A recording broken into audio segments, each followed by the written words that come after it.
Merde, merde à tous les concernés pour cette nouvelle année scolaire qui débute. Oui, pour moi, l'année scolaire, elle débute encore 2-3 mois après la rentrée, mais vous savez, moi les dates et tout ça, c'est pas trop mon truc. Surtout, ne me remerciez pas, hein. Ça pourrait vous porter malheur. Ah bah merci. Mais qu'est-ce que je viens de dire, cabron?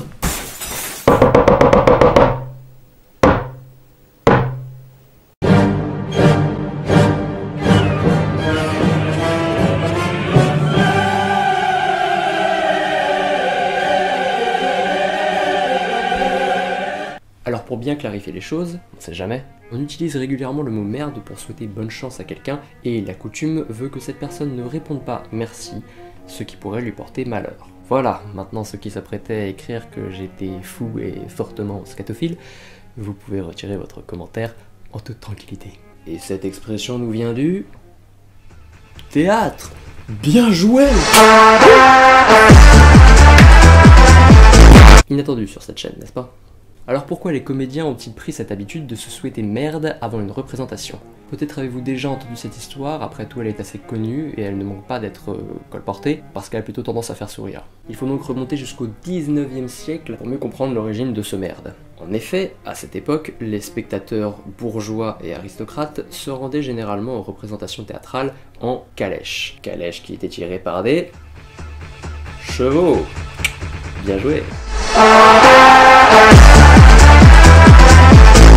Alors que les cochers stationnaient pour déposer ou parfois même attendre leurs passagers, les chevaux avaient tout le temps de se soulager sur place. Plus il y avait de spectateurs, plus il y avait de calèches, plus il y avait de calèches, plus il y avait de chevaux, et plus il y avait de chevaux, plus il y avait de merde. Les comédiens se souhaitaient donc merde entre eux car une abondance de celle-ci était généralement synonyme d'une salle bien remplie. Et qui dit plus de succès, dit en général plus d'argent. Mais alors pourquoi ne pas répondre merci? Je vous préviens tout de suite, tout ce que je vais dire à partir de maintenant, ce sont des hypothèses que j'ai moi-même élaborées. Elles peuvent très bien être totalement fausses, et je prétends pas avoir une quelconque forme de vérité générale. Donc voilà, ceci étant dit, poursuivons. La raison de ce merci interdit pourrait, je pense, avoir un lien avec l'argent, et ce de deux manières plus ou moins différentes. Si l'on se réfère à l'étymologie du mot merci, on se rend compte que celle-ci renvoie à la récompense, au salaire, à la solde ou encore à l'intérêt. Mais elle peut également renvoyer au prix, à la faveur, à la grâce ou à la rançon.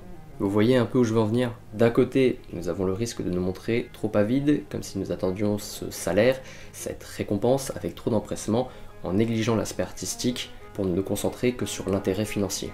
Et d'un autre côté, ce merci pourrait renvoyer à une sorte de dette à payer, comme si l'on était redevable aux spectateurs, alors qu'après tout, c'est quand même nous qui avons joué. Je trouve cette explication assez plausible car elle illustre bien le rôle du comédien et du spectateur et comment l'un ne peut pas aller sans l'autre. Elle montre aussi une sorte de juste milieu à avoir en tant qu'artiste. Il faut certes gagner sa vie, mais pas aux dépens de la création artistique. Et inversement, il faut sans cesse faire vivre l'art, l'habiter, être passionné, mais cela ne doit pas non plus nous empêcher de manger. Et oui, malheureusement, quelques applaudissements, ça n'a jamais nourri personne. Pour ceux qui voudraient vérifier cette hypothèse ou approfondir un petit peu le sujet, vous verrez qu'on retrouve étonnamment une façon de penser assez proche dans Le bourgeois gentilhomme de Molière, durant une discussion entre le maître à danser et le maître de musique. Est-ce que c'est juste une simple coïncidence ?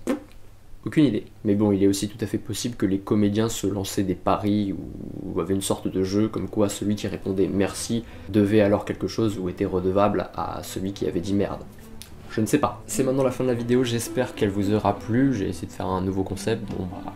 on verra ce que ça donne. Hein. Si vous avez des idées ou des hypothèses à soumettre autour de ce merci, n'hésitez pas à les écrire dans les commentaires, hein, ça peut toujours être intéressant. Voilà, on échange comme ça, c'est cool. En attendant, moi je vous dis à la prochaine pour une nouvelle vidéo. C'était Totor.